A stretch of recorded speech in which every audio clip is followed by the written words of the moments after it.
Hello, everybody. As promised, I'm going to start by doing my first 20-minute or so video um, to get you to understand a little bit about spiritual stories and so forth. Um, so, throughout our life, um, if you've taken psychology classes, or even if you hadn't, you probably have heard of Carl Jung, Jung. And I know all of you have heard of Sigmund Freud.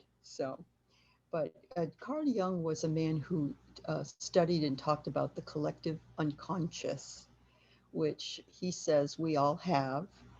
And we all have this collective unconscious allowing us to know things that we may not know individually, but that we can come to know collectively if we can tap into that.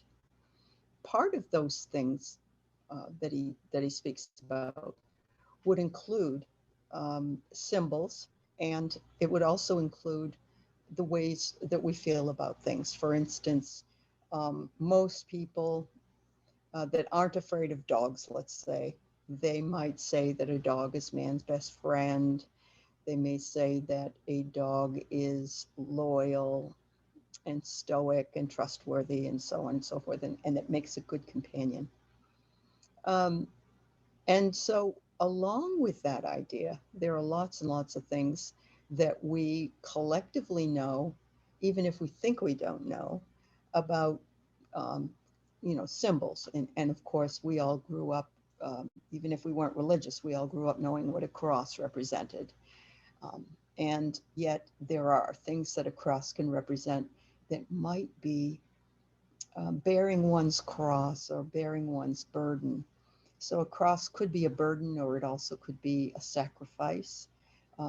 If you studied the lives of Jesus Christ, and you can also link a lot of other things to a cross, someone's cross to bear, that has to deal with something that was left to them, let's say from manipulation, or from um, somebody being basically sneaky about something.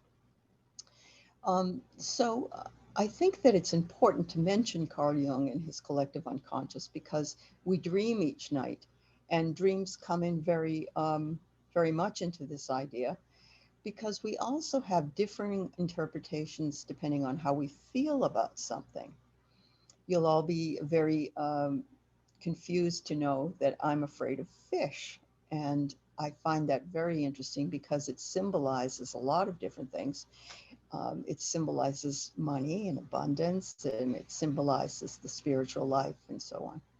For me, it was just a real phobia. Something happened to me, and from that, I have this really morbid fear of fish.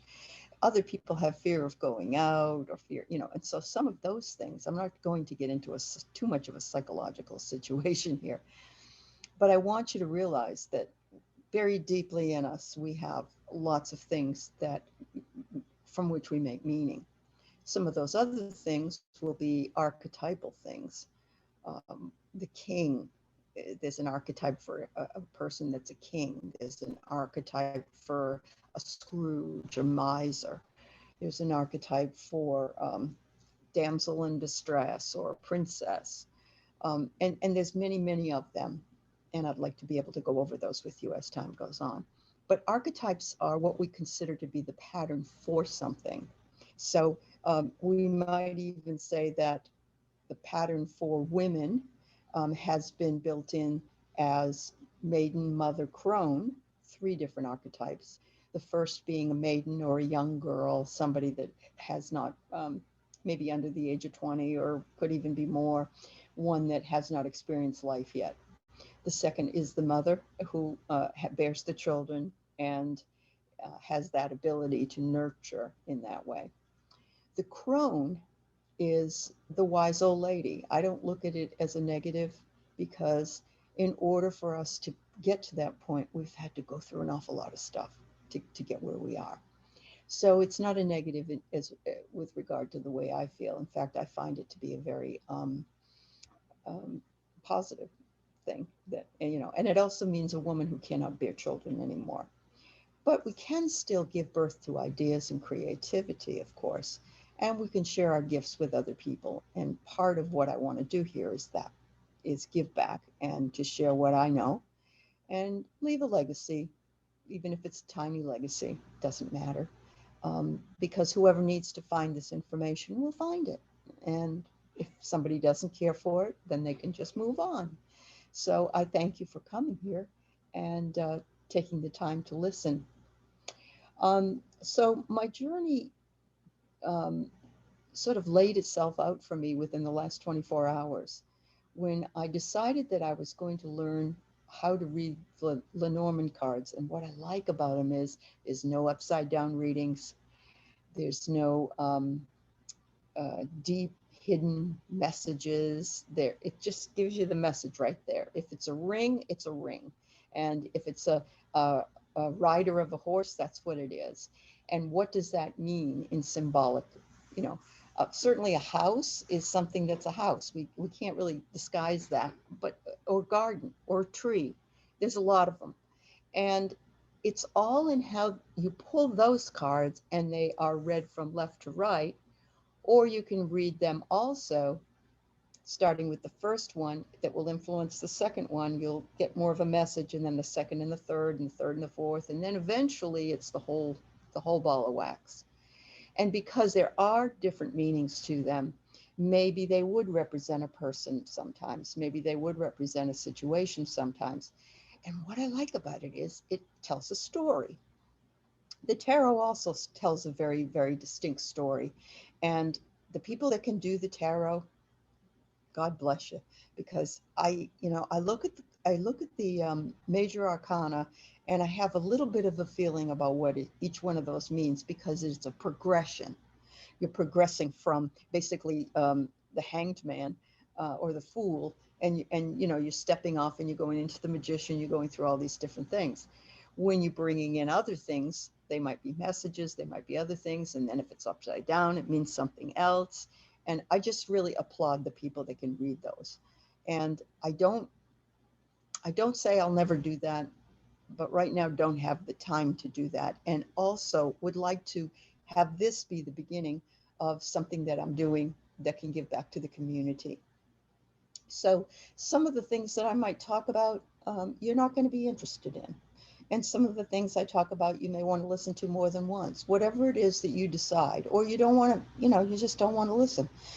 If you feel that it can help you or help somebody, usually when we get a message, we need it. So, keep your mind open. When I first came on and I was telling you what I was going to do, I said to you, look at the signs and look at the symbols and listen. Listen to the music. Listen to what's coming up for you. Did you see a red bird? What does a red bird mean? What does it mean to you? I would also suggest that if you remember your dreams, you might want to write some of them down, particularly since we're going through a very big situation where we're learning and growing and becoming more and more, oh, what's the word I want to say? We're becoming more and more sensitive to that which we need in our lives. So this is the first in what I hope to be many conversations with spirit and with different ideas and with different topics. And it's a little bit of an introduction to Jung and how that collective unconscious works. Um, I don't know if you've all heard of the 100th monkey theory. And again, there might be some people that disagree with the way I'm remembering it. So I apologize if that's the case. But what it says basically is that a monkey dropped a potato into the ocean and he rubbed it off because he wanted to eat it.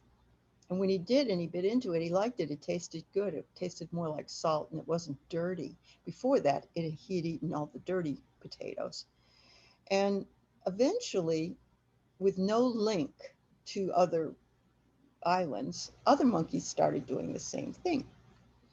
So, did the monkeys tap into the collective unconscious?